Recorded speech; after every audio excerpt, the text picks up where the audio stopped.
This is inner signal, a space for quiet clarity and grounded insight. There is a phase in inner work, in any real journey of growth, that can feel strangely empty. It's a quiet, almost disorienting stretch of the path. You're doing what feels right. You're making choices that you believe are aligned with your deeper self, with your values. You're showing up consistently, day after day. And yet the world seems silent. Nothing seems to respond. There's no feedback, no applause, no obvious sense of progress, no external sign that any of this even matters. This silence can be deeply unsettling.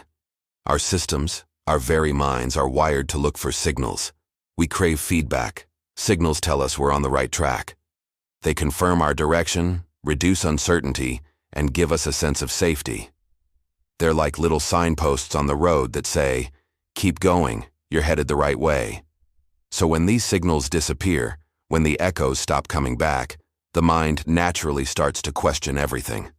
Am I doing this right? Is this working? Am I just wasting my time? Maybe I should try something else. This message, this signal today, is here to help reframe that exact moment. Because the silence doesn't always mean you should stop. It doesn't always mean you've taken a wrong turn. Sometimes the silence means it's time to stabilize. It's a phase of integration. When the external response fades away, your internal reference point becomes absolutely essential. It's the only compass you have left. This is the moment you begin to ask different, more potent questions. Questions that aren't directed outward, but inward. You start asking, am I acting honestly, not just for an audience, but for myself? Is this action truly aligned with what I know I value deep down? And the big one, would I still do this, exactly this, even if no one ever noticed, ever acknowledged it, ever gave me credit? These questions aren't just philosophical musings. They are grounding exercises. They are anchors in the quiet storm of uncertainty. They function to return authority back to where it belongs, inside of you. This isn't about becoming isolated or shutting yourself off from the world. It's about cultivating a profound sense of maturity, because maturity, in this context, is the ability to continue, to hold your course, without needing constant reassurance from the outside world. It's trusting your own internal navigation system. You might notice an impulse to change things up during this phase, not because what you're doing is wrong, but simply because it feels too quiet. You might feel a sudden urge to make a big move, to try a new strategy, to get louder, just to stir the pot and see a reaction. It's important to notice that impulse with gentleness and curiosity. More often than not, it comes from a place of discomfort with the silence, not from genuine misalignment. There is a deep, primal discomfort in not being mirrored, in not seeing our actions reflected back at us. But we have to remember, mirroring is not the same as meaning. The deepest meaning in our lives doesn't develop under the bright lights of external validation.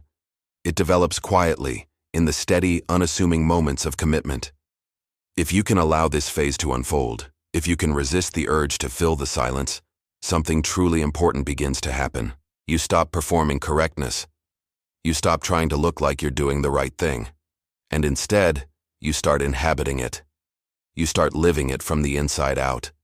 Your actions become simpler, more direct, less complicated by the need for approval. Your pace becomes steadier, more sustainable.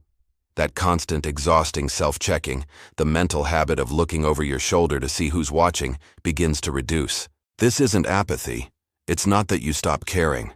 It's coherence. Your inner state and your outer actions are finally in sync, without needing an external bridge to connect them.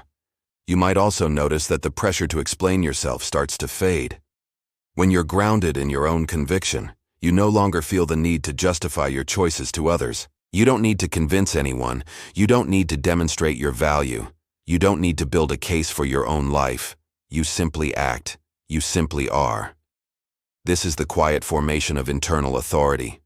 Internal authority doesn't arrive with a grand announcement or a burst of lightning. It doesn't shout its presence from the rooftops.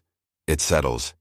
It seeps into your bones. It's a quiet confidence that becomes the new foundation of your being. And from this place, your choices start to feel cleaner. Maybe not easier. Life is still complex, but cleaner. There's less internal debate, less second-guessing. You become less reactive to the whims and opinions of others. You become less dependent on external praise. You are less swayed by the silence or the noise around you. This phase, this quiet chapter, cannot be skipped. It is a critical part of the journey. If you try to bypass it, if you constantly chase the next signal, the next hit of validation, then influence becomes addictive. External approval becomes your currency, and your true alignment with your own soul weakens with every transaction. You end up living a life that is a performance, not an expression of your authentic self. But if you stay, if you hold steady, even when it feels unrewarded, unseen, and unappreciated, then your trust deepens. The trust you have in yourself solidifies. You learn to trust timing, to trust the process, even when you can't see the end result. You begin to trust in the quiet, unfolding intelligence of it all. You are not invisible during this time. You are integrating. You are weaving all the threads of your learning and growth into the very fabric of your being. This message is not here to tell you to endure endlessly, to push through pain without question.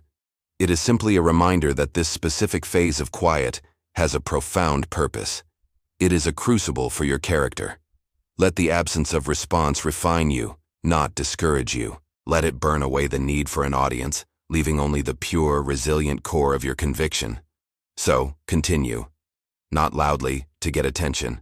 Not forcefully, to prove a point. But steadily, quietly, consistently. Trust the path you are on, especially when it goes through the silent lands. This is Inner Signal, a reminder that the most stable and authentic alignment often forms in the very moments when nothing is reflecting it back to you. Thanks for listening.